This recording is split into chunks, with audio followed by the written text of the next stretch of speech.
안녕하세요. 김신철 변호사입니다. 개뇌생을 신청한 채무자의 변제 시작일은 회생 개시 신청일로부터 3개월 뒤로 정해지는데요. 그러니까 개뇌생 사건 접수를 4월에 하면 3개월 뒤인 7월부터 갚는다는 것이고요. 5월에 접수를 하면 3개월 뒤인 8월부터 갚아 나가기 시작한다는 거죠. 그래서 개뇌생을 신청하고 이 3개월 동안은 빚을 갚지 않아도 되겠죠. 왜냐하면 채무자가 개뇌생을 신청하면 금지명령이 곧바로 발령돼서 그때부터 채권자들에게 변제를 이행하지 않아도 되는 거죠. 자, 이때부터 보호를 받기 시작해서 개뇌생 변제 시작일까지 3개월까지는 채무든 회생 변제금이든 납부 부담이 없어서 마음이 좀 가볍게 되죠. 월급을 받으면 그때 3개월 동안은 고스란히 모을 수가 있는 겁니다.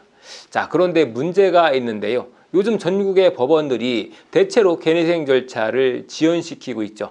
예전에는 평균적으로 3개월 내지 4개월이면 개시 결정을 받아볼 수 있었는데 요즘은 5개월 이상 사건이 딜레이되는 경우가 빈번합니다. 자, 그래서 이때 주의하실 게 있죠. 개뇌생 개시 결정이 늦어지고 있을 때는 반드시 3개월 이후부터는 변제금을 내지 않아도 변제금을 사용하지 말고 꼬박꼬박 모아 두셔야 한다는 거죠. 이건 굉장히 중요한 부분이어서 제가 예전 영상에서도 당부를 드렸었는데요. 자, 예를 들어서 개뇌생을 12월에 신청해서 다음해 3월부터 돈을 납부해야 하는데 법원에서 개시 결정을 7월에 내줬다라고 하면 이 3월부터 7월까지 5개월치의 변제금을 7월에 한꺼번에 납부를 해야 한다는 겁니다. 만약 이걸 모아놓지 않고 사용했다면 변제금 미납으로 절차 폐지가 될 수 있다는 거죠. 그런데 쓰지 않고 모아두려고 했지만 부득이 변제금을 모아두지 못했다면 어떻게 해야 할까요? 예를 들어서 집안에 갑자기 경조사가 생겼다든지 갑자기 병원비 지출이 생겼다든지 이런 이유로 불가피하게 돈이 나갈 때가 있어서 그 모아둔 돈을 사용했다라고 하면 어떻게 해야 할까요?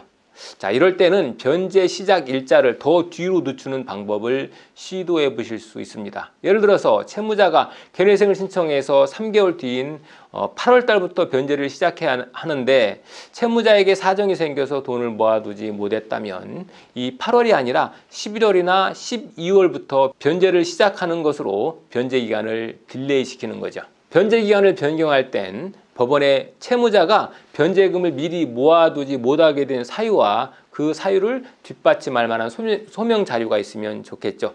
과거에는 변제 기간을 늦추는 것에 대해서 법원에서 쉽게 인정해주지 않았었는데요. 요즘은 법원에서 개시 결정 시점 자체가 점점 뒤로 밀리다 보니까 예전에 비해서는 비교적 쉽게 허용을 해주고 있는 그런 추세입니다. 물론 그렇다고 해서 무조건 신청한다고 100% 법원이 다 받아들여 주니까 돈을 모아줄 필요 없다 이런 의미는 아니죠.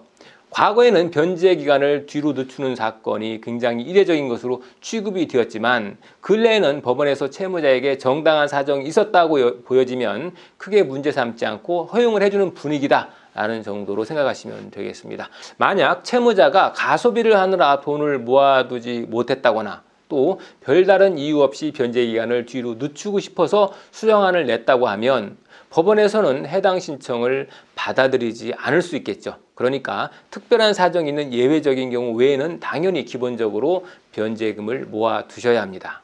결론은 채무자가 개뇌생 변제금을 모아둘 수 없었던 특별한 사유가 있다면 변제 기간을 더 뒤로 늦추는 것이 가능하다.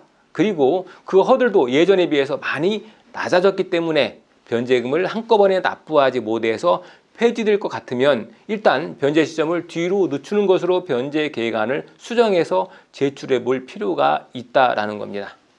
김신철 변호사였습니다. 감사합니다.